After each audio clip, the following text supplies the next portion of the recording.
Hey yo, E-Kings fight news. Bob Arum, Hall of Fame promoter, just said Al Haymon is doing a disservice to his welterweight fighters that he has under his PBC umbrella. He's talking about Earl Spence. He's talking about Sean Porter. He's talking about Danny Garcia. He's saying he's doing a disservice to those fighters. So, E-King Fight News, we got more on this. Alright, so let's talk about Earl Spence for a second. He's got a pay-per-view lined up against Mikey Garcia. Right? Sean Porter's got a mandatory lined up on Fox versus your Dennis Ugas. Danny Garcia's got a fight lined up against Adrian Granados. So it looks to me like he's keeping all these fighters active. He's got Earl Spence on pay-per-view as he should be in a marquee fight for Dallas, for Texas. You got Mikey Garcia, who called out Earl Spence. And now they finally made this fight happen. I mean, Bob Arum, what are you talking about?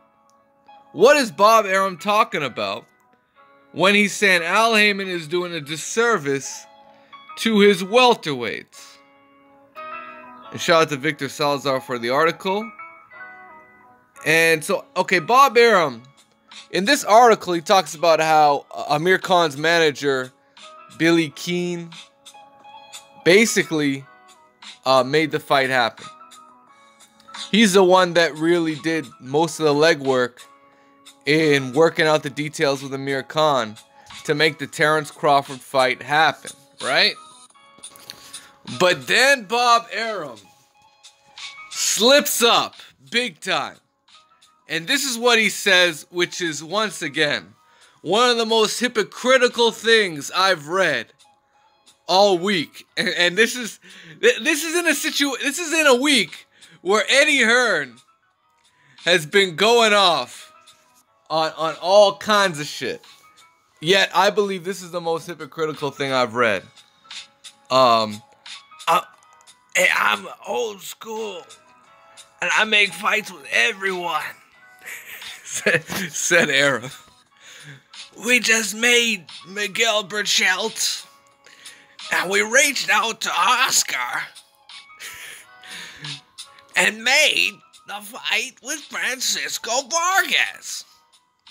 Oscar knows how to do business. So does Eddie Hearn. There isn't one way to do business. There needs to be a reason for everyone to come together and make a fight. Haymon is doing a disservice with his welterweights by bottling them up and having them fight their own stable. That makes no sense. We learned that 30 to 40 years ago.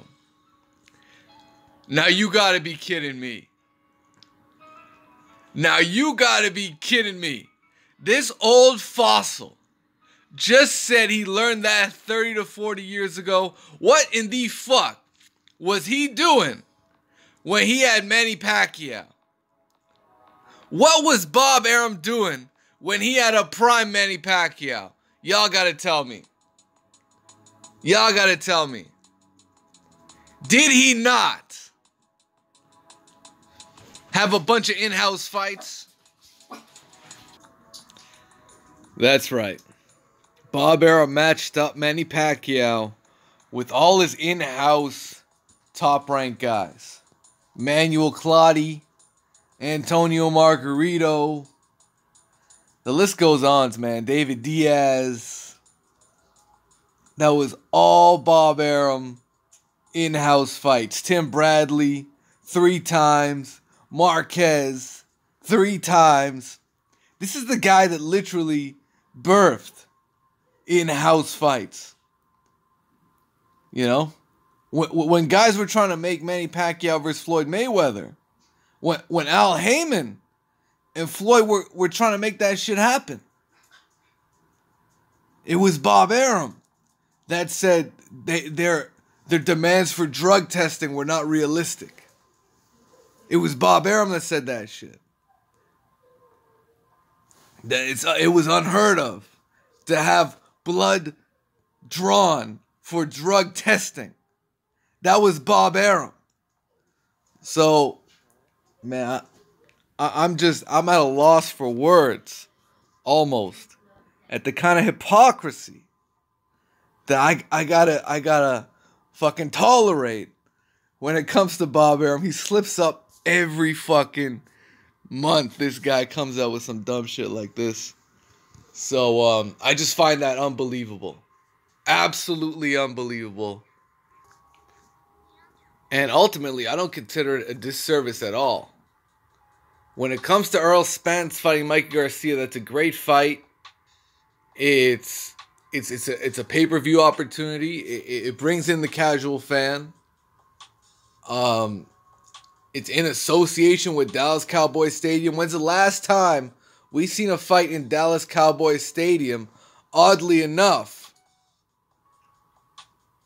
the last one I remember was Manny Pacquiao versus Margarito. That was the last one I remember. So, I mean, Bob Arum, man, he's smoking something, and it ain't that lamb's bread. I'll tell you that much.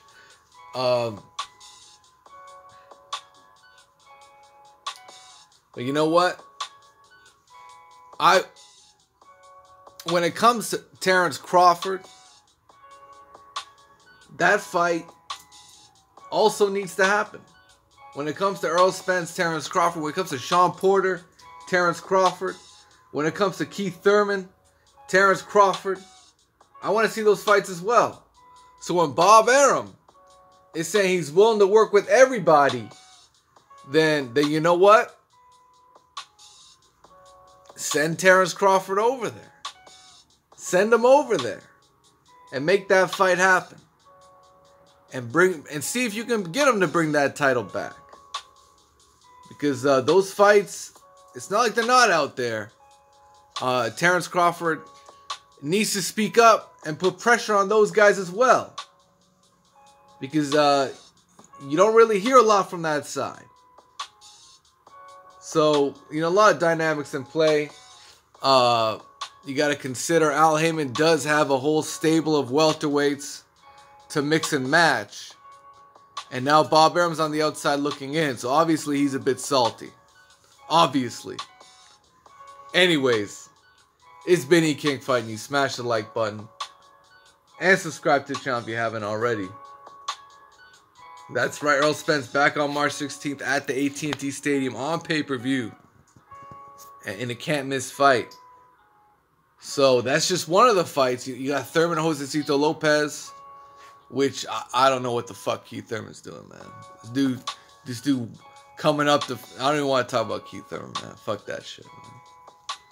Sean Porter, you guys... You know what? I think that's a very winnable fight for Ugas.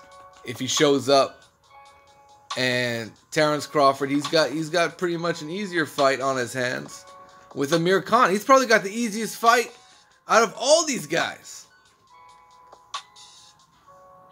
And no one's hating on Crawford. We get it.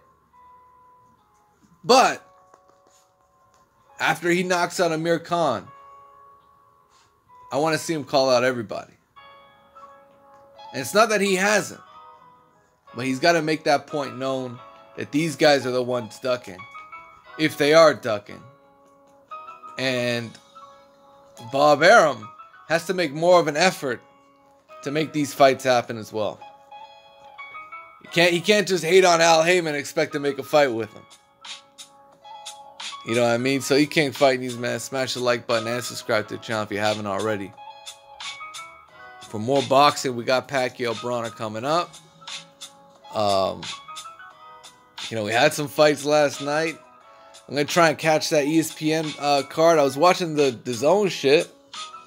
Fell asleep during that shit, but hey, it is what it is. It's a good thing, though. I caught that upset. Jorge Linares got his ass knocked out. That was dope. That was dope. 1 round. Smashed. Completely got destroyed. Jorge Linares. So that was cool. But E King Fight News, man. We're out.